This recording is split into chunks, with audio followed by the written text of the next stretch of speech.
First year के सभी विद्यार्थियों का मैं बहुत बहुत स्वागत करता हूं। बीए पार्ट फर्स्ट ईयर में हमारा आज से राजस्थान के इतिहास की किताब शुरू करेंगे। राजस्थान के इतिहास में बच्चों मैं आपको चित्तौड़ के इतिहास की चर्चा आज हम करेंगे। चित्तौड़ का जो इतिहास रहता है, जो राजस्थान में एक इम्पोर्टेंट तथ्य रहता है। टॉपिक का नाम है चित्तौड़ का इतिहास। चित्तौड़ का इतिहास चित्तौड़ राजस्थान में स्थित है। ये कहाँ स्थित है बच्चों? ये राजस्थान में स्थित है। ये देखो बच्चों, ये क्या है यहाँ पे? ये एक पठार है। ये क्या है?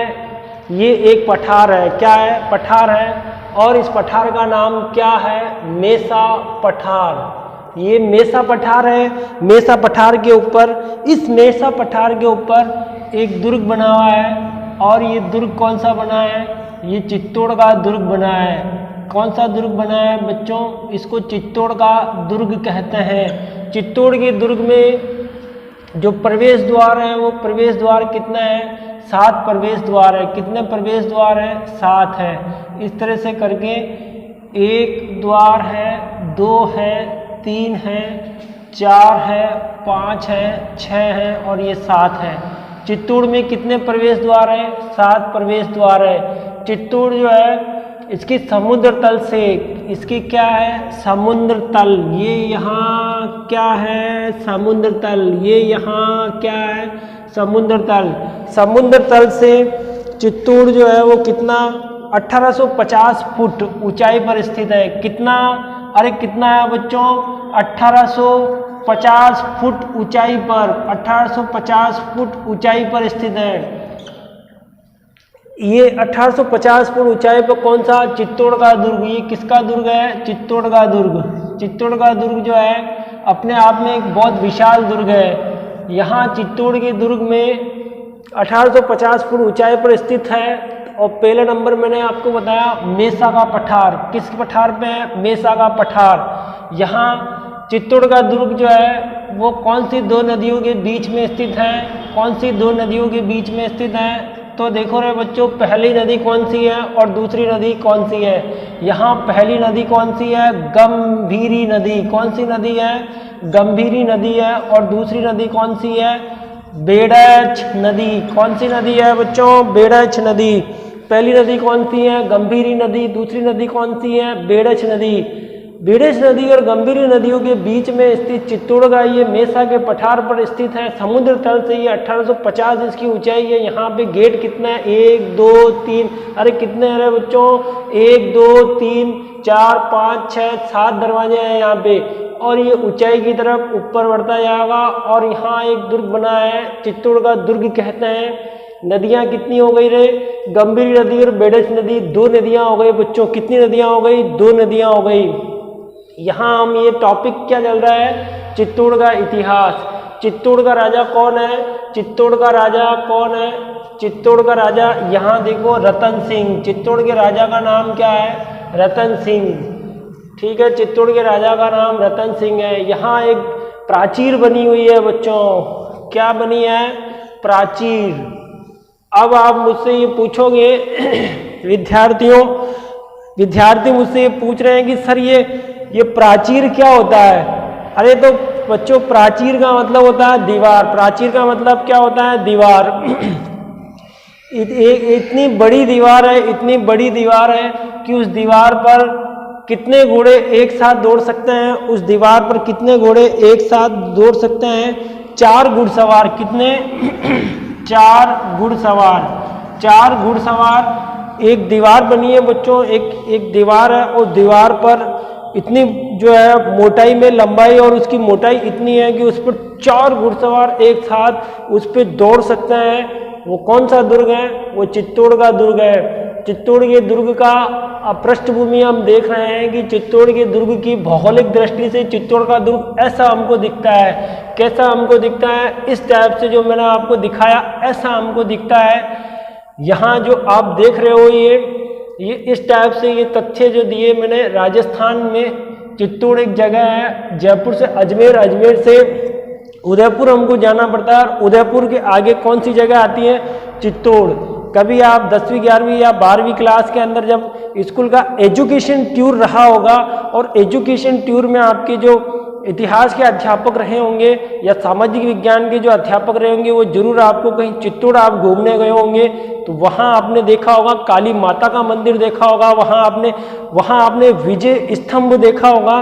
विजय स्तंभ जिसको विष्णु ध्वज भी कहा जाता है, विजय स्तंभ 9 मंजिला है। 8वीं मंजिल तक तो उसमें गोल गोल गोल गोल गोल गोल गोल घुमावदार सीढ़ियाँ बनी हुई है और 9वीं मंजिल में सीढ़ी नहीं है। रानी पद्मिनी का महल देखा होगा, राजा रतन सिंह के महल देखे होंगे, महाराणा कुंभा के महल देखेंगे, 7 द्वार देखे होंगे, गणेश पोल देखा होगा आपने, हनुमान पोल देखा होगा जो दरवाजों के नाम होते हैं। ये चित्तौड़ के दुर्ग का हम भौगोलिक दृष्टि से देखने के बाद अब हम चित्तौड़ के दुर्ग की जो है प्राचीन ऐतिहासिकता को देखेंगे कि इसकी प्राचीन ऐतिहासिकता क्या थी, कि यहाँ कौन कौन से वंश के राजाओं ने यहाँ पर शासन किया था। तो आप क्या पढ़ रहे हो बच्चों? आप चित्तौड़ के दुर्ग का इतिहास पढ़ रहे हैं। हम ये चित्तौड़ का दुर्ग है। ये कौन सा दुर्ग है? ये चित्तौड़ का दुर्ग है बच्चों, ठीक है। चित्तौड़ का दुर्ग, चित्तौड़ के दुर्ग की प्राचीनता यानी प्राचीन काल से अगर हम देखें तो सबसे पहले मैं आपको ये बताऊंगा कि सबसे पहले यहाँ पे मौर्य वंशी राजा चित्रांगद यहाँ का राजा था। प्राचीनता की बात कर रहे हैं अपन, किसकी बात करते हैं? प्राचीनता की। पृष्ठभूमि, हम प्रश्न को शुरू करने से पहले उसकी पृष्ठभूमि भी देखते हैं कि भाई इसका जो मूल आधार क्या होता है। किसी भी चीज़ को जानने से पहले हम उस चीज़ को जान लेते हैं कि उस चीज़ का मूल आधार क्या होता है, इसका मूल आधार क्या होता है। यहाँ प्राचीनता मौर्यवंशी राजा चित्रांगद है। चित्रांगद ने यहाँ पर शासन किया था और बाद में इसको चित्रकूट कहने लगे थे। पहला वंश कौन सा हो गया? मौर्यवंशी राजा कौन था? चित्रांगद। चित्रांगद के नाम से चित्तौड़ के दुर्ग को, इस चित्तौड़ नाम तो बहुत बाद में पड़ा था, चित्तौड़ नाम ही नहीं था, पहले इसको चित्रकूट कहते थे। इस जगह को क्या कहते थे? चित्रकूट कहते थे, जो कि मेसा पठार पर स्थित था। 7 दरवाजे थे यहाँ पे। अब चित्रकूट इसके समय चित्रकूट कहने लगे, पहला तथ्य। दूसरे तथ्य की अगर मैं बात करूं तो गोहात वंश आता है, गोहित वंश। कौन सा वंश है? दूसरा गोहित वंश है। गोहित वंश है और गोहित वंश का राजा कौन था? बप्पा रावल। बाद में बप्पा रावल ने यहाँ पर शासन किया था, चित्तौड़ को जीत लिया था बप्पा रावल ने। अगर मैं तीसरे वंश की बात करूं, पहला वंश कौन सा बताया मैंने? मौर्यवंशी। दूसरा वंश मैंने कौन सा? गोहित वंश बताया था। तीसरा वंश परमार वंश है। कौन सा वंश है बच्चों? परमार वंश है। इस परमार वंश ये कहाँ पर शासन करता है? ये परमार वंश कहाँ? ये मालवा पर शासन करता है। कौन सी जगह? मालवा पर। और परमार वंश का राजा का नाम क्या है? मुंज। राजा का क्या नाम है बच्चों? मुंज। ध्यान से देखो, राजा का नाम मुंज है। मुंज ने चित्तौड़ पर अधिकार कर लिया था 9वीं और 10वीं शताब्दी में। अभी कौन सी शताब्दी चल रही है बच्चों? अभी 2020 वाला कोरोना काल चल रहा है, तो 21वीं शताब्दी चल रही है। और अब 9वीं और 10वीं शताब्दी में मुंज ने चित्तौड़ के दुर्ग पर अधिकार कर लिया था। चित्तौड़ का दुर्ग पहले किसके पास में था? सबसे पहले किसके पास में था बच्चों? अरे किसके पास में था? सबसे पहले चित्रांगद के पास में था। और चित्रांगद से किसने छीन लिया था? बप्पा रावल ने। 2 नंबर पे बप्पा रावल ने छीन लिया था।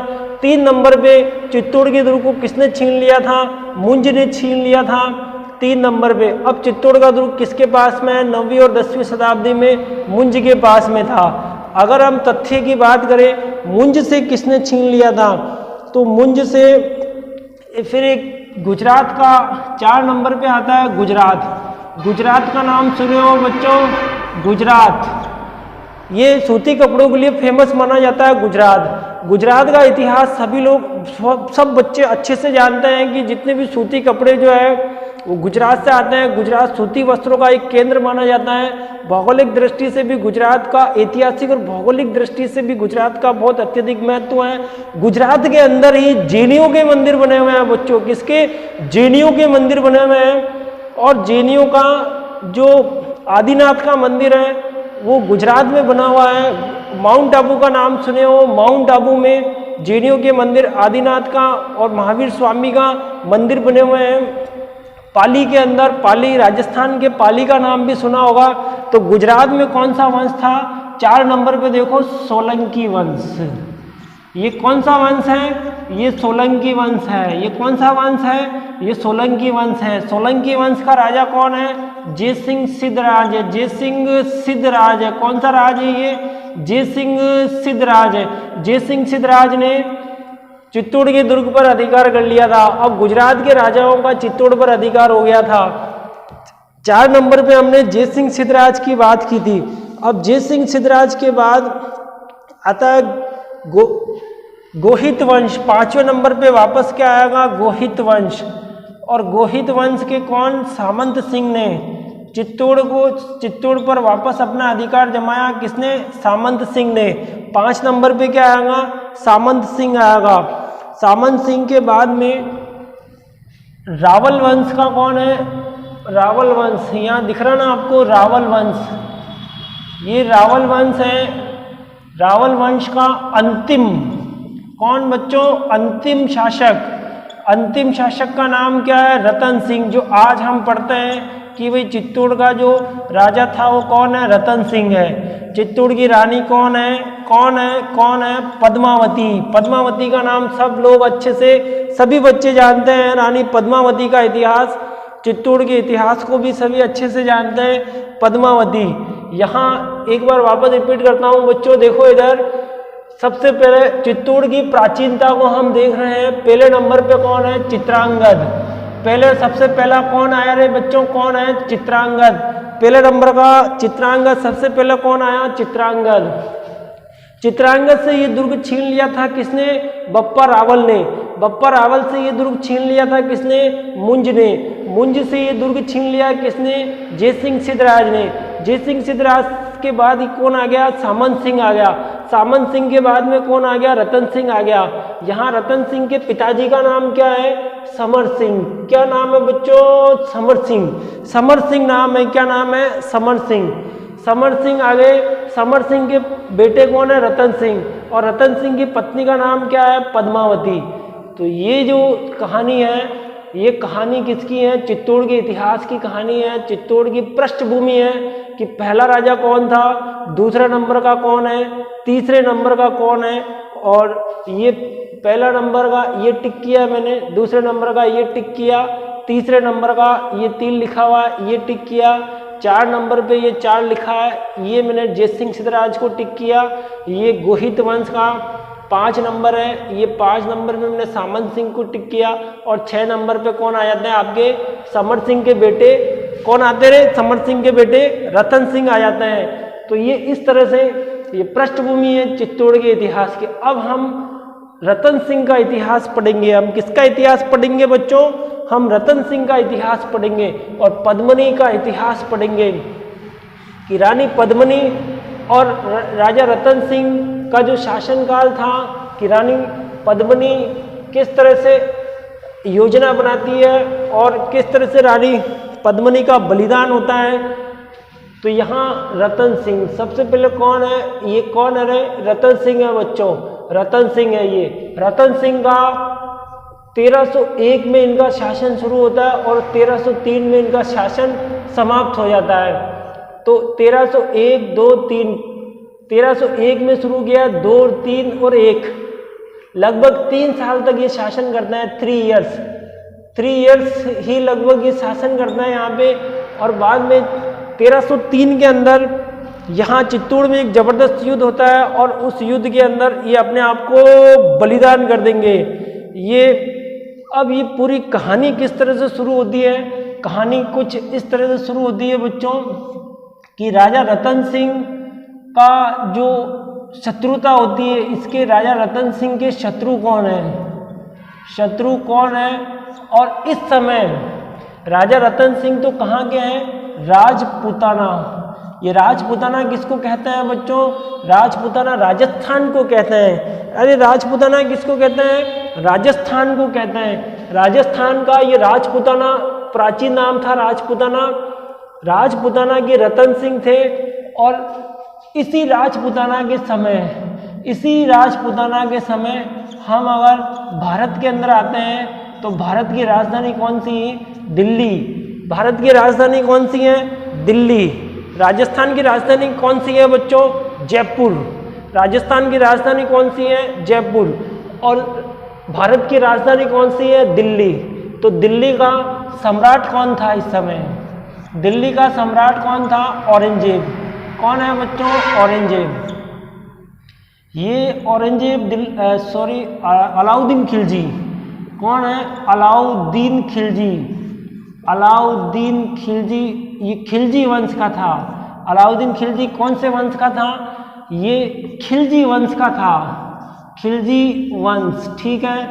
अलाउद्दीन खिलजी 1296 ईस्वी में राजा बना था। ये 1296 ईस्वी में ये राजा बनता है और 1316 ईस्वी में इसकी मृत्यु हो जाती है। 1296 ईस्वी में राजा बना, 1316 ईस्वी में इसकी मृत्यु हो गई।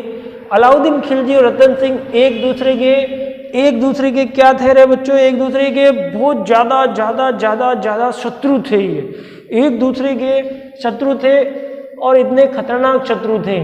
अब ये शत्रुता कैसे होती थी, ये रतन सिंह और अलाउद्दीन खिलजी ये एक दूसरा का दुश्मन था। ये क्या दुश्मन था, ये ऐसी क्या घटना हो गई थी। अलाउद्दीन खिलजी जो वो अपना चाचा की हत्या करके और दिल्ली के सिंहासन पर बैठे हो। दिल्ली के सिंहासन पर, दिल्ली का जो सिंहासन जो होता है उसको क्या बोलते हैं, दरबार बोलते हैं। उस सिंहासन को, जो कुर्सी जो होती है उसको सिंहासन कहते हैं। अलाउद्दीन खिलजी ने धोखे से अपने चाचा की क्या करती, गला घोट के यहाँ से गला घोट दिया और चाचा की हत्या कर दी। और सारी जनता ने क्या करी, सिक्का बांटा। 10 का, 20 का, 40 का, 50 का, 100 का सिक्का बांटते गए, सिक्का बांटा। और पूरी जनता जो थी वो खुश हो गई। और जनता खुश और काई करियो, अलाउद्दीन खिलजी ने क्या बनाया, राजा बना दिया। अलाउद्दीन खिलजी क्या बन गया, राजा बन गया। कहाँ का राजा बन गया, दिल्ली का राजा बन गया। अब अलाउद्दीन खिलजी राजा बन गया तो राजा बनते ही अलाउद्दीन खिलजी सिंहासन पर बैठ गया। अलाउद्दीन खिलजी सिंहासन पर बैठते ही और उसको तो इतना अहंकार हो गया, उसने अलाउद्दीन खिलजी ने कहा कि मुझे तो पूरे विश्व पर अधिकार करना है। मुझे अलाउद्दीन खिलजी ने क्या कहा बच्चों, मुझे पूरे विश्व पर अधिकार करना है। विश्व पर अधिकार करना है, क्या करना है, अधिकार करना है। चप्पा चप्पा मेरा होगा। अलाउद्दीन खिलजी ने कहा कि पूरा हिंदुस्तान ही नहीं, पूरा वर्ल्ड मेरा होगा, पूरा यूरोप मेरा होगा, पूरा अफ्रीका मेरा होगा, पूरा यूएसए मेरा होगा, जर्मनी, जापान, स्पेन, पुर्तगाल, यूएसए सब देश पर मेरा अधिकार होगा। कौन कहा, अलाउद्दीन खिलजी।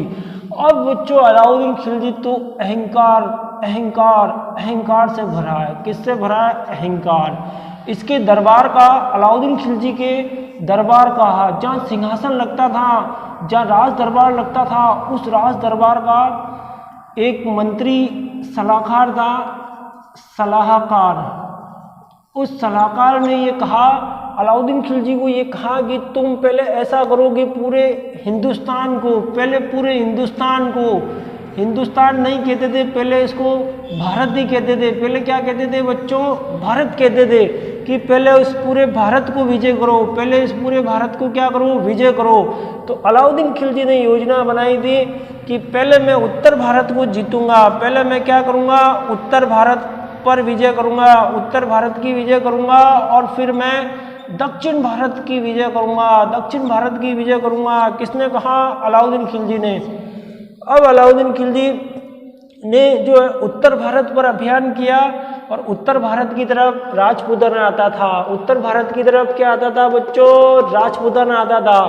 और राजपूताना उत्तर भारत में, अगर आप इस तरह देखो, मैप देखो इधर इंडिया का, तो यहाँ देखिए बच्चों, ये मैंने मैप बनाया है, यहाँ ये इंडिया का मैप है, ठीक है। ये यहाँ भारत का जो भौगोलिक दृष्टि से हम देखते हैं, भौगोलिक दृष्टि से आप देखते हो तो ये कौन सी रेखा है अरे बच्चों, कर्क रेखा है। ये कौन सी, क्रेक नहीं, कर्क रेखा है। कौन सी रेखा है, कर्क रेखा है ये। इसके ऊपर का भाग कौन सा भाग कहलाता है, उत्तर भारत कहलाता है। ये कौन सा भाग कहलाता है बच्चों, उत्तर भारत कहलाता है। इसके नीचे का भाग कौन सा कहलाता है, दक्षिण भाग कहलाता है। कौन सा भाग कहलाता है, दक्षिण भाग कहलाता है। उत्तर भाग में ये कौन सी जगह है, राजपूताना। ये कौन सी जगह है, यहाँ राजपूताना है। ये कौन सी जगह है बच्चों, राजपूताना है। कौन सी जगह है, राजपूताना। राजपूताना में यहाँ है जो उदयपुर के आगे चित्तौड़ का दुर्ग है, यहाँ रणथंभौर का दुर्ग है, यहाँ जालोर का दुर्ग है, यहाँ भरतपुर का दुर्ग है, बीकानेर का है, कोटा का है, माउंट आबू, सब जगह ये पूरा इलाका क्या कहलाता है, ये पूरा का पूरा इलाका जो है वो क्या कहलाएगा, ये पूरा का पूरा ही इलाका राजपूताना कहलाता है। क्या कहलाता है, राजपूताना कहलाता है। अब इस मुझे राजपूताना चाहिए, किसने कहा, अलाउद्दीन खिलजी ने। अलाउद्दीन खिलजी कहा कि पहले मैं उत्तर भारत के राज्यों को जीतूंगा, फिर मैं दक्षिण भारत के राज्यों को जीतूंगा, और इसलिए अलाउद्दीन खिलजी राजपूताना में राजा रतन सिंह के राज्य को हड़प लेना चाहता था, उस पर हमला करना चाहता था, चित्तौड़ पर अधिकार करना चाहता था। चित्तौड़ पर अधिकार कौन करना चाहता है बच्चों, अलाउद्दीन खिलजी चाहता है। तो रतन सिंह और अलाउद्दीन खिलजी, रतन सिंह तो कहाँ का है, रतन सिंह कहाँ का है बच्चों, राजपूताना का। और दिल्ली का सम्राट कौन है, अलाउद्दीन खिलजी। मैं यहाँ क्या बताया मैंने, रतन सिंह और अलाउद्दीन खिलजी के बीच में शत्रुता थी। दोनों एक दूसरे का इतना घना दुश्मन कि दोनों आँखें देख के सुहाता नहीं आ। अब काई कर कि अलाउद्दीन खिलजी और रतन सिंह एक दूसरे ने शत्रु था। अलाउद्दीन खिलजी के पहले जो युद्ध को कारण हो, अलाउद्दीन खिलजी ने रतन सिंह पर आक्रमण करियो, वो पहला कारण क्यों था, अलाउद्दीन खिलजी साम्राज्य का विस्तार करना चाहता था। पहला कारण क्या है बच्चों, साम्राज्यवादी भावना पहला कारण था ये, कि अलाउद्दीन खिलजी अपने साम्राज्य का विस्तार करना चाहता था। वो उत्तर भारत पर अधिकार करना और दक्षिण भारत पर अधिकार करना, वो अपने आप में गर्व समझता कि मैं पूरे भारत पर मेरो अधिकार होगा, उत्तर भारत और दक्षिण भारत। तो साम्राज्यवादी भावना ये पहला कारण था दोनों के बीच शत्रुता का।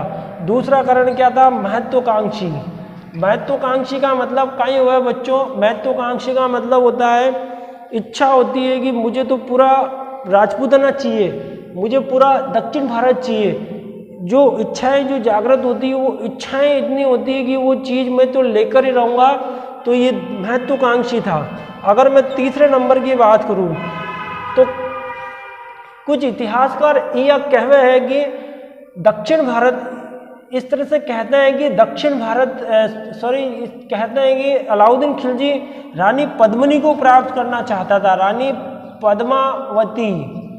पद्मावती और पद्मनी, ठीक है, पद्मावती तो इनकी किताब का नाम था, और पद्मनी रतन सिंह की पत्नी का नाम क्या है, रानी पद्मनी को प्राप्त करना चाहता था। रानी पद्मनी को कौन प्राप्त करना, अलाउद्दीन खिलजी।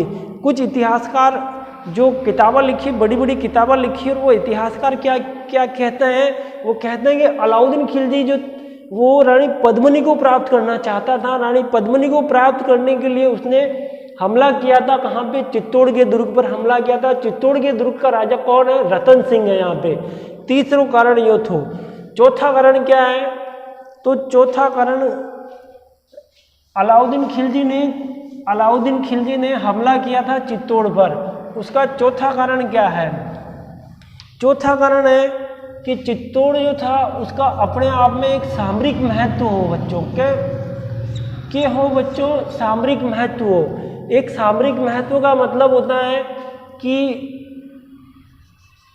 सामरिक महत्व का मतलब ये है, जिससे बच्चों राजस्थान का मैप, ठीक है, यहाँ ये जगह कौन सी है, चित्तौड़, यहाँ चित्तौड़ है, और ये यहाँ दिल्ली है। कौन सी जगह है, दिल्ली। चित्तौड़ को राजा कौन है? रतन सिंह है, सब जानो तो अच्छी रतन सिंह है। दिल्ली को राजा कौन है? अलाउद्दीन खिलजी है। अलाउद्दीन खिलजी और रतन सिंह दोनों आपस में किया था, एक दूसरा का शत्रु था, क्योंकि अलाउद्दीन खिलजी की नज़र किस पे थी? चित्तौड़ के महल पे। 3 कारण मैंने बताया। अलाउद्दीन खिलजी पहले नंबर पे क्या था? वो साम्राज्यवादी भावना है, साम्राज्य पूरे हिंदुस्तान पे, पूरे राजपूताना को अपनी मुट्ठी में करना चाहता था। दूसरा नंबर मैंने क्या बताया? महत्वाकांक्षी भावना थी। तीसरा नंबर क्या? रानी पद्मिनी को प्राप्त करना चाहता था। अलाउद्दीन खिलजी किसको प्राप्त करना चाहता? रानी पद्मिनी को प्राप्त करना चाहता था। 4 नंबर पे क्या है? सामरिक महत्व है। कौन सा महत्व है? सामरिक। सामरिक महत्व को मतलब वो है बच्चों कि यहाँ गुजरात, राजस्थान की बिल्कुल भौगोलिक दृष्टि से देखते हैं तो टच में कौन है? गुजरात है।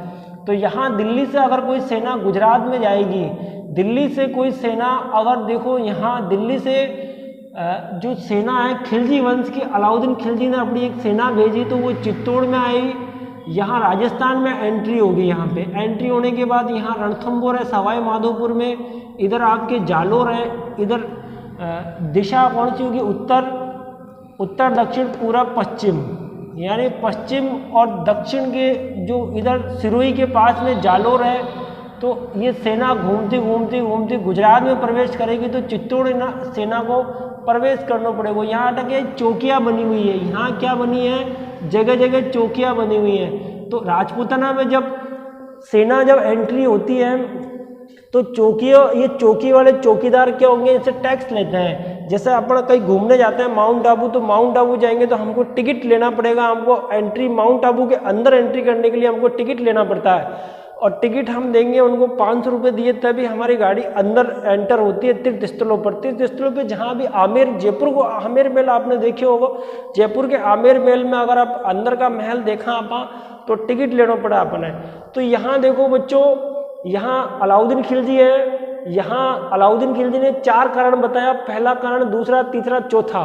4 कारण में अब यहाँ सामरिक महत्व की, यहाँ से सेना अगर जाती है तो अलाउद्दीन खिलजी की सेना को क्या देना पड़ेगा? टैक्स देना पड़ेगा। और अलाउद्दीन खिलजी टैक्स तो देगा ही नहीं, टैक्स क्यों देगा? वो तो मुगल पूरा खिलजी वंश का सम्राट है, दिल्ली का सम्राट है। तो चौथा कारण क्या? सामरिक महत्व है। 5वां अगर कारण हम देखें तो अलाउद्दीन खिलजी जो है वो राजपूताना और गुजरात में जो चित्तौड़ की जो समृद्धि है, चित्तौड़ की जो भूमि उपजाऊ भूमि है, यहाँ फसल यानी उत्पादन बहुत ज़्यादा है, और उत्पादन ज़्यादा होने से इस राज्य की आय भी बहुत ज़्यादा है। तो अलाउद्दीन खिलजी ने सोचा कि यहाँ अगर हम इस प्रदेश को जीत लेंगे, चित्तौड़ पर हमारा अधिकार हो जाएगा, तो यहाँ के जितने भी अगर एक साल के 1 करोड़ इनकम होती तो वो इनकम अब हमारी इनकम होगी। अब हमारी इनकम होगी किसने कहा? अलाउद्दीन खिलजी ने। तो छठा इसका क्या कारण ले सकते हैं? छठा कारण ये रहेगा कि चित्तौड़ जो है, चित्तौड़ की समृद्धि और उपजाऊ वाला क्षेत्र तो हुआ। पहला नंबर मैंने आपको बताया साम्राज्यवादी भावना थी, दूसरा नंबर महत्वाकांक्षी हो गया, तीसरा नंबर रानी पद्मिनी को प्राप्त करना चाहता था, 4 नंबर पे इसका एक सामरिक महत्व था, और 5 नंबर पे चित्तौड़ की समृद्धि और उपजाऊ था। और अगर हम 6ठे नंबर की बात करें तो अलाउद्दीन खिलजी जब उत्तर भारत के अभियानों को जीतने में लगाई है, और उसने जब इधर के आसपास के सभी राज्यों पे, दिल्ली पे, यूपी बिहार, दिल्ली यूपी बिहार उड़ीसा, इधर सारे प्रदेश इस अलाउद्दीन खिलजी ने जीत लिया, तो ये खाली क्यों रहेगा? इस पे अलाउद्दीन खिलजी मेहरबान नहीं हो सकता था। इस पे मेहरबान क्यों होगा बच्चों? वो इसका कोई सगा थोड़ी लगता था अलाउद्दीन खिलजी का। अलाउद्दीन खिलजी पूरे भारत में, छठा इसका कारण है, मुस्लिम धर्म का प्रसार करना चाहता था। मुस्लिम धर्म का मतलब होता है इस्लाम धर्म। इस्लाम धर्म होता है बच्चों, कौन सा धर्म होता है? इस्लाम धर्म। पूरे मुल्क में, पूरे राजस्थान के अंदर और पूरे राजपूताना में, पूरे दक्षिण भारत में, पूरे उत्तर भारत में वो एक इस्लाम धर्म, यानी खिलजी वंश जो थे ये खिलजी वंश के थे, और ये अपने संस्कृति को, अपना झंडा यहाँ पे लगाना चाहते थे। यानी चित्तौड़ के गढ़ को एक मुस्लिम गढ़ बनाना चाहते थे। किसमें परिवर्तित करना चाहते थे कि अब सब जगह हिंदुओं का नामो निशान मिटेगा, राजपूताना में केवल कौन रहेगा, इस्लाम धर्म के लोग रहेंगे, इस्लाम धर्म के लोग रहेंगे, मुस्लिम धर्म के लोग रहेंगे। इस सब कारणों की वजह से ही क्या होता है बच्चों, इस सब वजह के कारण से ही रतन सिंह और अलाउद्दीन खिलजी के बीच में युद्ध होता है। अब रानी पद्मिनी जो है, रानी पद्मिनी को के लिए ये रानी पद्मिनी को प्राप्त करने के लिए, यानी रानी पद्मिनी की जो कहानी है वो हम कल वाले चैप्टर में पढ़ेंगे कि रानी पद्मिनी की कहानी क्या थी और अलाउद्दीन ने किस तरह से चित्तौड़ पर हमला किया था। आज के लिए बच्चों बस इतना ही बहुत काफ़ी है और कल हम फिर आपसे नेक्स्ट वीडियो में मिलते हैं। सभी बच्चों को thank you very much. Okay.